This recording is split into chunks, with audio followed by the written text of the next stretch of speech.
Hi, I'm Raquel, a truth seeker with a deep curiosity who lives to question overshared beliefs. And I'm Christina, an interdisciplinary artist who believes in elevating undershared stories. And we've saved you a seat at the Bombshell Brunches table. Join us.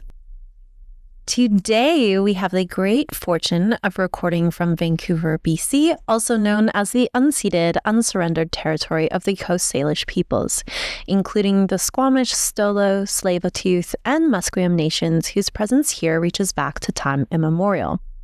We honor their long history of caring for the land we currently work, play, and reside on, and aim to uphold and uplift the voices and values of our host nations. A quick note on why we do land acknowledgements. Land acknowledgements have been an Indigenous tradition dating back centuries as a way to show respect for the land we are on. Additionally, it gives us an opportunity to reflect on the impacts of colonialism, reminding us to be accountable to the Indigenous peoples and to thank those who still live on and care for our land. The land. So, we're very excited. Today we are going to be reviewing the Oura Ring. We've talked about this for so long. Yeah, behind the scenes. Yes, behind the scenes. We've been wanting to test out the Oura Ring, and I will say, credit to Sienna for highlighting this. Yes. We are not sponsored by Oura Ring. We wish we were. Please, if you would like to just spontaneously sponsor us, right? We are here for the taking. It's a little bit late because we already have our Oura Rings. However, just want to be really clear about that. This is not a sale. We are reviewing the Oura Ring, and when we first started talking about why this was so important to us, I think we just had a really quick. We quickly just synced into we want something that's easy to wear. We want something that is going to give us different metrics, stylish, and then it just came up everywhere, didn't it? Like everyone that we spoke to was like, I want to try the Oura Ring. I want to try it, or I have it. For me, the biggest thing that made me really interested in the Oura Ring was not having notifications. It drives me nuts. Like I do have an Apple Watch, but having it buzz on my arm, for me, when I sit down with someone, I don't want their attention elsewhere. I really want it focused on me and the conversation. How do we get along? I'm everywhere else. You are. You are. But yeah, so it really frustrated me, and I don't want to present to other people like my attention's not on them. You know, when I'm having conversations with them, but when something's physically buzzing on your body, it is very hard not to look down. Totally. Well, I think that was what we wanted to do today for all of you listening, was to because I think this is one of those wearables that is still relatively new. There's still a lot of features coming out. There's Whoop. There are a couple of other ones that are not as what's the word? What did you say that don't have as many notifications? What is Whoop? Whoop is another one that I can't remember where it goes, but it's you'll have to look it up. We'll have to put it in the notes. It's a wearable. It's a wearable as well. So today, for the purposes of this little podcast, this little conversation, I really wanted to give people a bit of an insight from our perspectives on this ring. And if you were thinking about getting one, maybe this will add some flavor to your teapot of the different mix of opinions that you might be getting about the Oura Ring. Yes. Do we want to start with the features we've tried? Yeah. Oh no. Why don't we start with why we wanted it? Because your reasons are different to mine. Okay, go for it. Okay. For those of you who are either have odd periods or have a kind of hormonal cycle that's puts you a bit up and down, I was really interested for that purpose, and I was also interested in the sleep features, because I do not like sleeping with something on my wrist. Yes, I found the same. Yeah, and I was worried about the ring being also something, because I wear very little to no jewelry. The other thing is it syncs with natural cycles. So if you're trying to get pregnant or not trying to get pregnant, or trying not to get pregnant. Yeah, that's what I mean. Yeah, or try not to. It actually, the natural cycles, we're not sponsored by, syncs very well with Oura Ring and is, I think, one of the only FDA approved. I believe it's the only contraceptive, like it's a medical. Yeah. How do So it's a non-hormonal, medically approved birth control. Yes. That is FDA approved. And I believe it is the only one that is FDA approved. So that was really cool to me too. That was your main reasons? I'd say those were my main reasons, as well as monitoring my fitness. And I actually had some misconceptions about how I would be able to monitor my fitness with the Oura Ring. Oh. I had some expected features that I did not look into enough. Oh, I'm actually intrigued to hear about that. Okay, you go. Yeah, so for me, I think, like I said, I've used wearables for years now, but I was really frustrated with the notifications, so that was a big one for me. I was the same way with wearing something on my wrist. I would take it off in the middle of the night because I couldn't sleep. So I was really intrigued, and I do have my wedding band on, so I knew a ring would be fine. It's very accurate. So I would say it's more accurate in my experience and from the research I've done than the Apple Watch. So that was another big thing. And then, just that piece that was like very unobtrusive. Like I wanted to have those metrics, but I didn't want them to run my life. I wanted to be able to look at them and make a decision on what I wanted to do. I can also run very fast, very hard. So especially if I think of workouts, for example, I'll get into a routine or I'll start a new program and I have like no woe. I just follow the program and I'll charge through. The really interesting thing about the Oura Ring is I felt like it wasn't the way everything is worded in the app.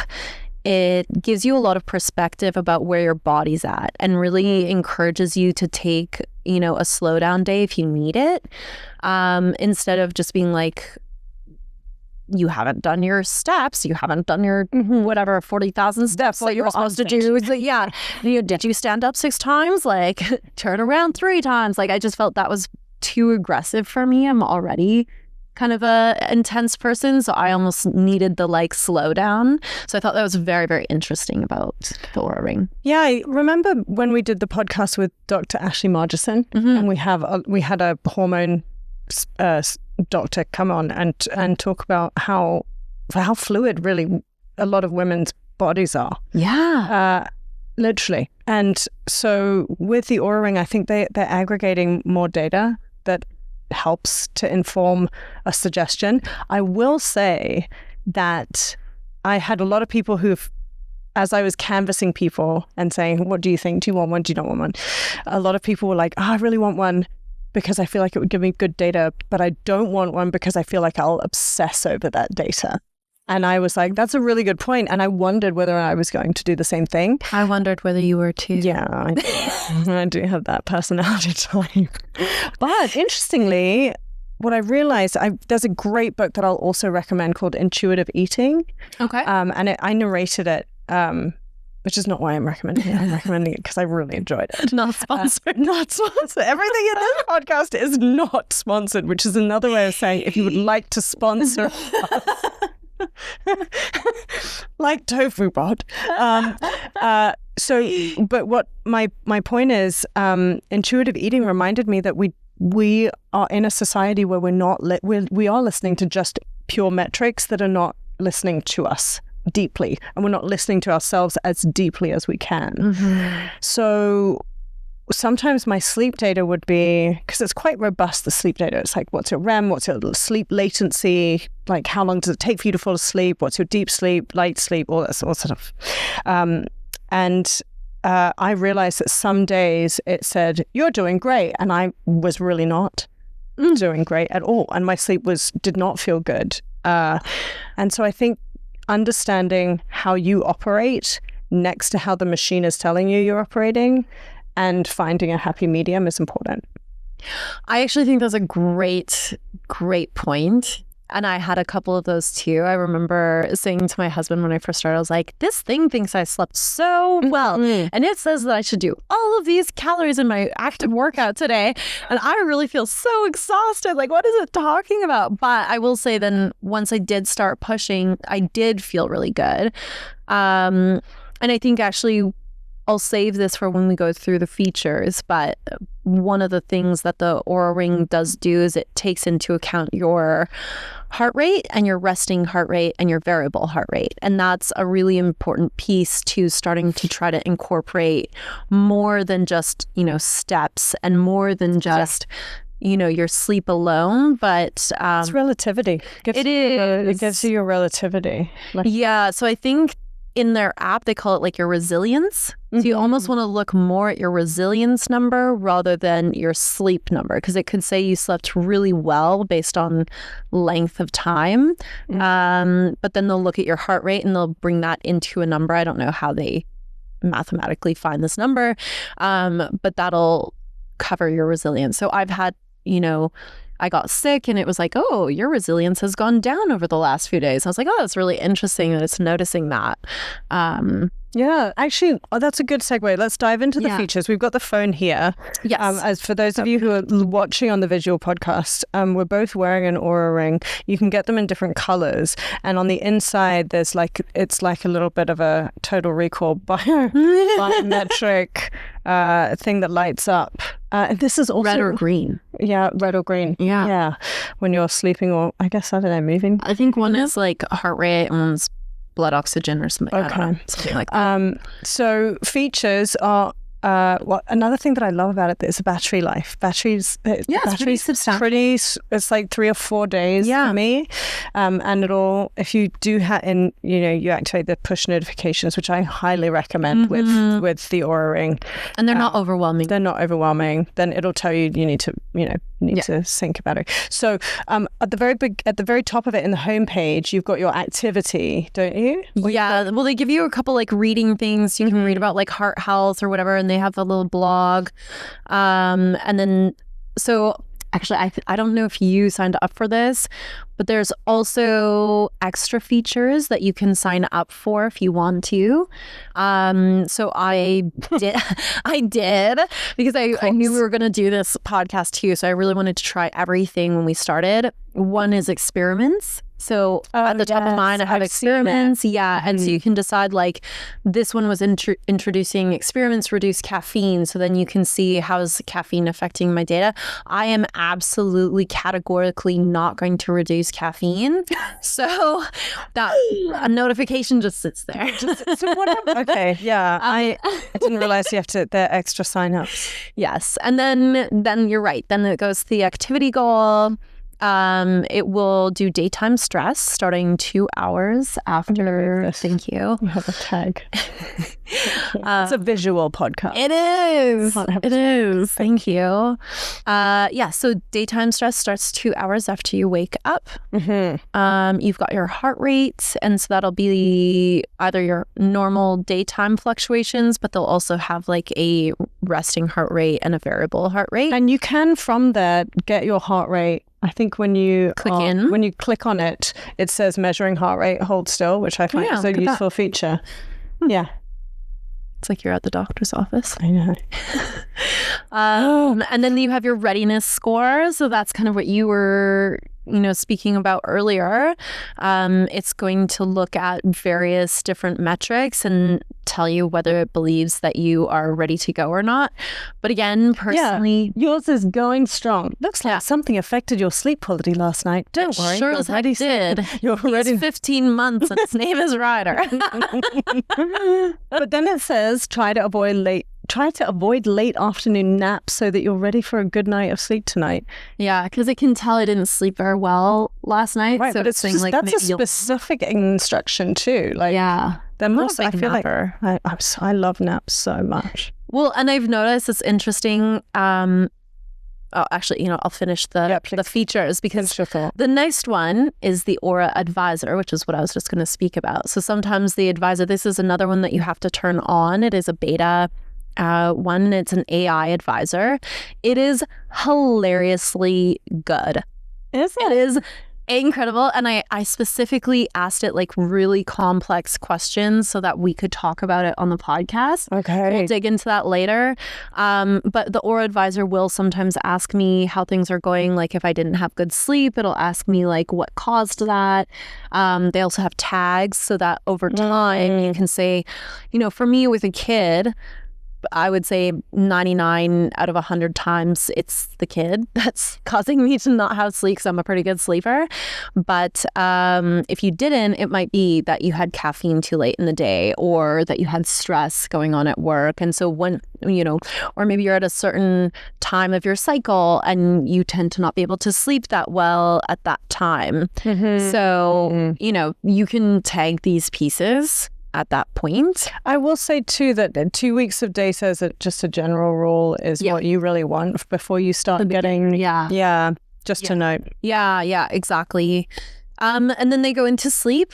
Oh, I want to look at mine right now. Which includes your beats per minute, your heart rate. And then they do body clock. I think we had to do quite a bit before we got. Why do you have that? I didn't have this. Well, you really said this is my chronotype. What is my chronotype? I don't know what your chronotype is. Why do you get a chronotype? Well, I'm a morning person, so that's basically what it's telling me. So I do best when I wake up early in the morning, and so it wants the middle of my sleep to be around the same area at all times. Why don't I have that in mine? I don't know. What's your version of your app? Did you have to turn yours on? Maybe this was another feature I turned on. I don't. I'm on the basic version. Always on the basic version. And then it just gives you some other, odds and ends. So you can explore breathing exercises. They've got their little, I have a symptom radar. Did you enable that? What? Where are you getting these from? It's all in the menu. So there's like extra things you can add in. What menu? Okay, hang on. I mean, I did my research. I thought I did. I was sitting here going, right, great, this is lots of things. What have I got? I've got all these things. Okay, so along the bottom of the app, it's saying home readiness, sleep. And then experiments. What's rest mode? Like if you're sick or something, then or you like broke your leg, then you can put rest mode. Oh, I see. Yeah. I see. Okay. Jet lag. It's like so much. No, it's so easy. No. I just set it up and it does its own thing. I always look at my ideal bedtime and cry. I was going to say, and then don't do it. I don't do it. You were up till like 2 or 3 in the morning last night. My ideal bedtime is 9:30 to 10:45. Okay, hold on. Tell me your favorite, because I feel like I could go on for days, but tell me your favorite features. Because we've just listed them all. Okay. But what you've been finding. Like, what are you finding you're gravitating towards the most? Yeah, my favorite features are the activity feature. Because now that I'm back to doing the grouse grind, which is a mountain climb, it's basically like a nature stairmaster. It will tell me post-workout what my high intensity, medium intensity, and low intensity, and I really enjoy heart rate based training. What the feature that I thought I would get that hasn't quite kind of shown up for me is I wanted that in real time, because I want to be able to say I want that some kind of notification that says you're halfway up a mountain, you're at 130 to 150 right now, you're in fat burn mode, which I think the Apple Watch does. I don't know. I've never used it that detailed. I just think heart rate zones are so important for training, and I think as I get older, weights and heart rate zones are really of most interest to me. So that's one of my favorite features, and then honestly, the sleep actually, because not just to say how many hours was I in bed, because that's really what the only way I could track my sleep before is how many physical hours am I sitting in bed or lying in bed. But now I can actually see, okay, the difference between 7 hours and 7 hours and 45 minutes is the difference between me being able to hold different conversations, make way more decisions. And it's blown my mind, because you just think, oh, well, in an hour it's not going to do that big a difference. There's we can do a whole other podcast on sleep hygiene, but it's really taught me to defend that extra 45 minutes. Defending. I think that's actually such a good point, because even last night, remember I told you we were like burning the midnight oil and trying to get some things out the door. And I was like, okay, I need to go to bed now because I know I need to be functional tomorrow. And same with Jean. Jean was like asking me 3,000 questions. I'm like, there is a morning coming just a few hours from now. I will answer your questions in the morning. I need to go to bed now. There is a morning imminent. I will answer you don't need that time now to handle tomorrow. Like, you know, in a perfect world, I would have answered the questions. But yeah, just being able to protect that space of like knowledge about how your sleep affects how you can show up. Yeah.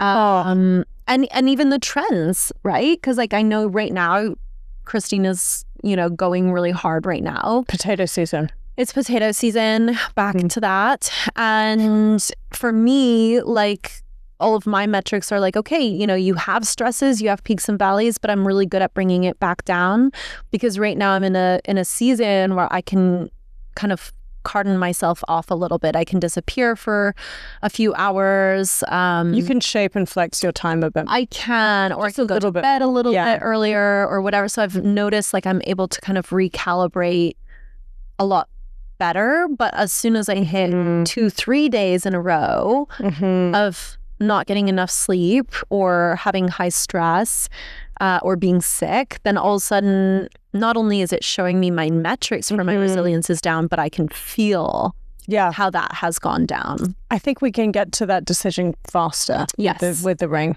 I would say. And also, again, like ultimately in an unobtrusive way. Yeah. I think as we're getting more into the world of having so many options for wearables, so many options for metrics, so many options to track, I think that's something that I'm really interested in, is how that affects us psychologically and how we learn to interact. And, you know, this is always this huge conversation about AI right now and how we interact with machinery and technology we really need to, I feel like I enjoy having agency, and also autonomy.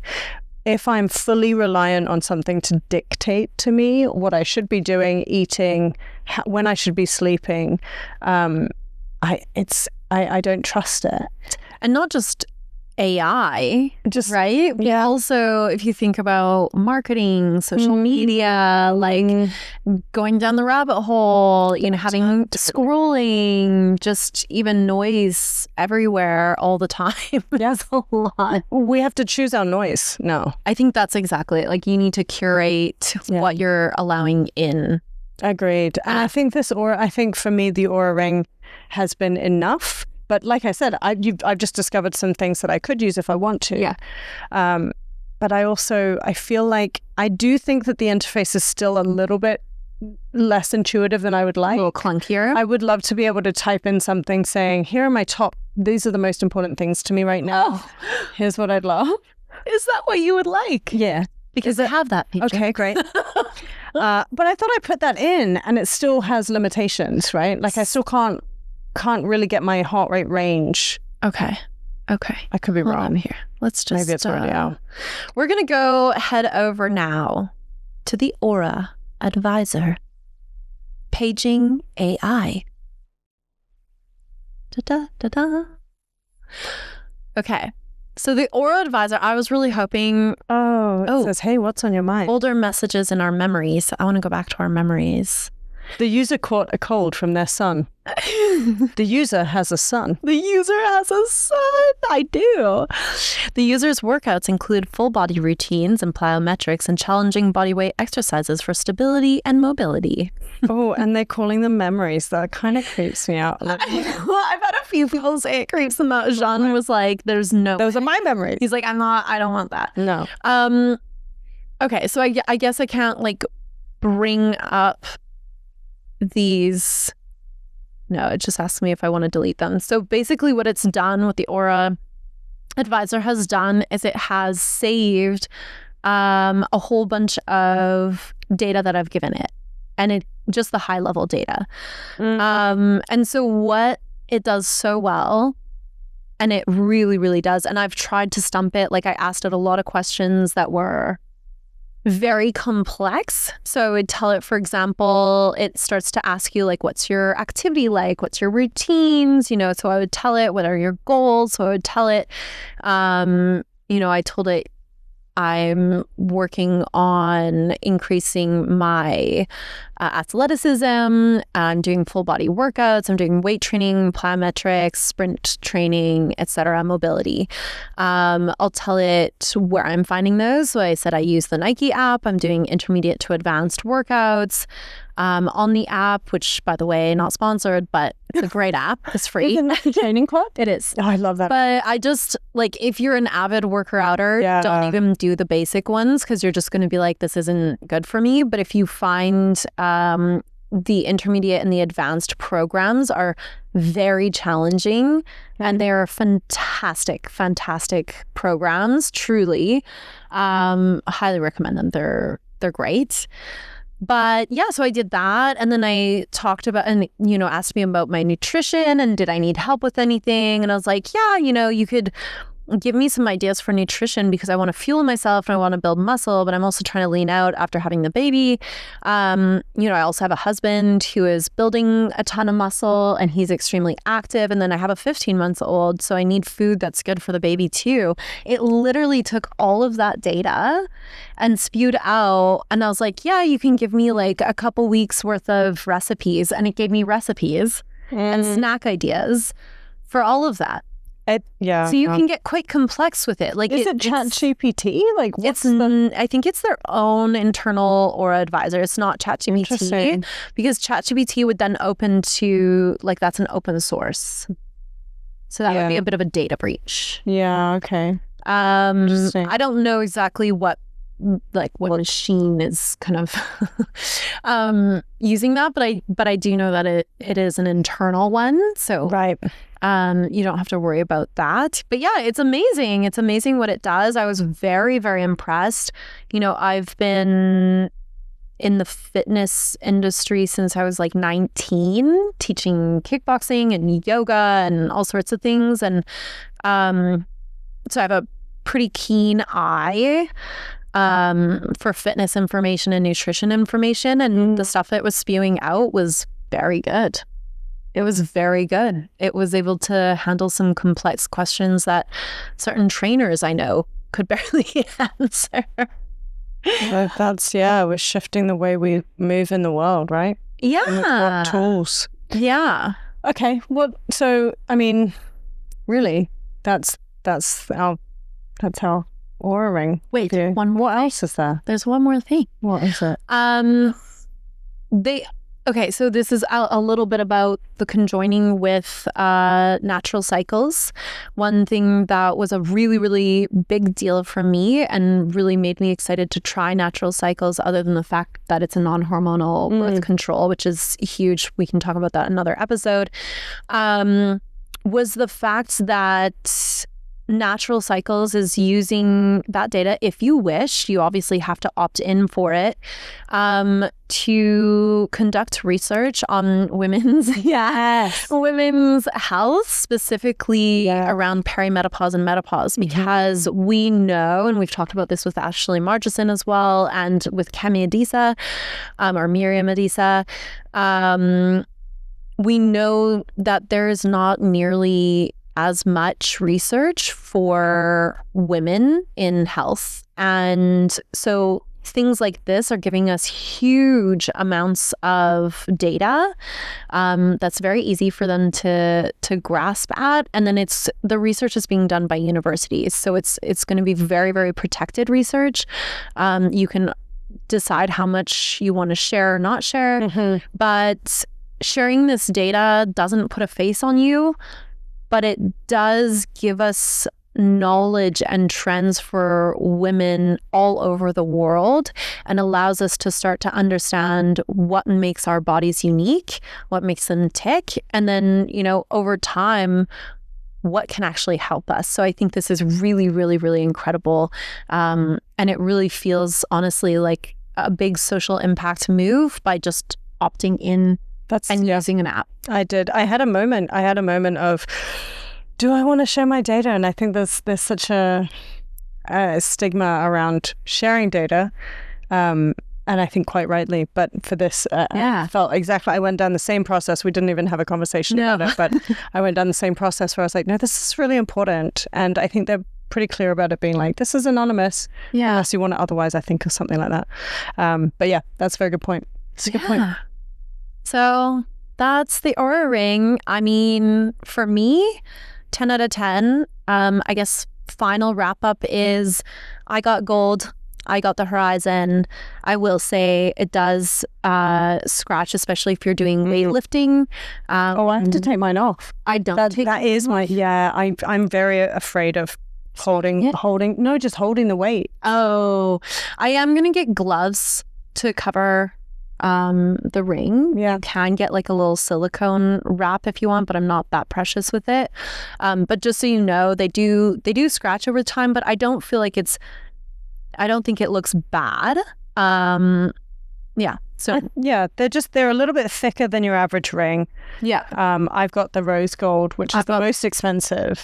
Just so you know. Just because I needed rose gold. And I had the normal gold. Yeah. I did get a size too big. Oh yeah, that's the other thing. And you can actually try them, like Best Buy. I think there are a bunch of places you can actually try the sizing first. But I will also say that for those people who are, my initial thought was I'm just going to get the black one. But the reality is you look at it every day. Yeah. Look at it every day. Yes. So if you are thinking about getting this ring, really get the ring that suits your fingers. And unfortunately, if you have expensive outfits. And outfits, if you have expensive taste, then just go with it. Yeah. Just get the one you want. Yeah. You are looking at it every single day. All right. Well, thanks, friends. So wait, would you recommend? I would.